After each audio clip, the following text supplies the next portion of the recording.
দক্ষিণ জেলার জোলাইবাড়ি থানাধীন ঠাকুরছড়া এলাকায় এক চাঞ্চল্যকর প্রতারণার অভিযোগকে কেন্দ্র করে ব্যাপক চাঞ্চল্যের সৃষ্টি হয়েছে।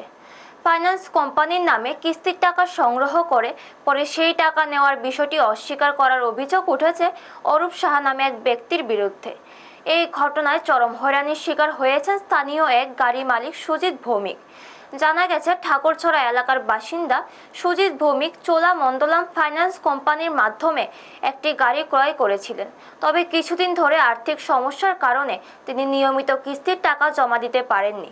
ফলে তার 2 মাসের কিস্তি বকেয়া পড়ে যায় এবং মোট বকেয়ার পরিমাণ প্রায় 30,000 টাকার দাঁড়ায়। অভিযোগ, বকেয়া টাকা আদায়ের জন্য বারবার ফাইন্যান্স কোম্পানির প্রতিনিধিরা তার বাড়িতে যাতায়াত করছিলেন। এরই মধ্যে অরূপ সাহা নামে এক যুবক নিজেকে কোম্পানির কর্মী পরিচয় দিয়ে সুজিত ভৌমিকের কাছ থেকে টাকা গ্রহণ করে বলে দাবি করা হয়েছে। কিন্তু পরে ওই ব্যক্তি টাকা নেওয়ার বিষয়টি সম্পূর্ণ অস্বীকার করেন বলে অভিযোগ করেন সুজিত ভৌমিক। এই ঘটনার পর থেকে চরম মানসিক চাপে রয়েছেন বলে জানিয়েছেন গাড়ির মালিক। সংবাদ মাধ্যমের মুখোমুখি হয়ে তিনি ঘটনার সুষ্ঠু তদন্ত ও দোষীর বিরুদ্ধে আইনানুগ ব্যবস্থা গ্রহণের দাবি জানান। পাশাপাশি তিনি প্রশাসন ও সংশ্লিষ্ট ফাইন্যান্স কোম্পানির কাছে ন্যায় বিচারের আবেদনও করেছেন। ঘটনাটি প্রকাশ্যে আসতেই এলাকায় ব্যাপক চাঞ্চল্যের সৃষ্টি হয়েছে।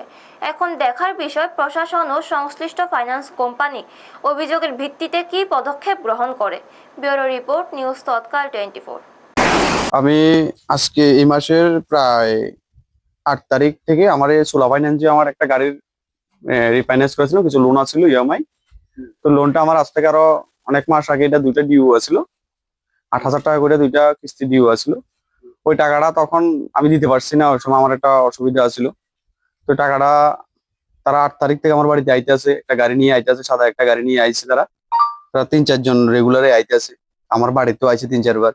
তো আমি কইছি ঠিক আছে দাদা, আমি 15-16 তারিখ একটা ব্যবস্থা নিতেছি, দেখি কতটুকু পারি। প্রথমে আমি তারা কইছি একটা ইনস্টলমেন্ট দেবো, আর একটা ইনস্টলমেন্ট আমি এই মাসের লাস্টের দিকে দিয়ে দেবো। তারা কইছে না, আমি পুরাই দিতে লাগবো। আমি কইছি ঠিক আছে, তাইলে দিতে হইলে আমি দিতে লাগবো, যখন দিতে আগেও দিতে হলো পরেও দিতে লাগবো। তখন আমি যেটা করছি, আমি অন্য গান থেকে কোনো দিক থেকে টাকাটা ট্রান্সফার করে আমি কোনোরকম চেষ্টা করে এটা রেডি করছি। রেডি করে আমি বাড়িতে রাখছি। 22,000 টাকা আমি বাড়িতে রাখছিলাম, আর 8,000 টাকা আমি ঠাকুরচড়া থেকে আমি এটিএম থেকে উঠে আনি না, বাড়িতে আমি টাকাটা দিচ্ছি তারা 20,000 টাকা, 30,000 টাকা। 22,000 টাকা আর 8,000 টাকা সহ আমি 30,000 টাকা দিচ্ছি। ওই টাকাটা দেওয়ার পরে আমার বিকাল ছিল, প্রায় 3টা, 3:30, 4টার মতন বাজে গেছে।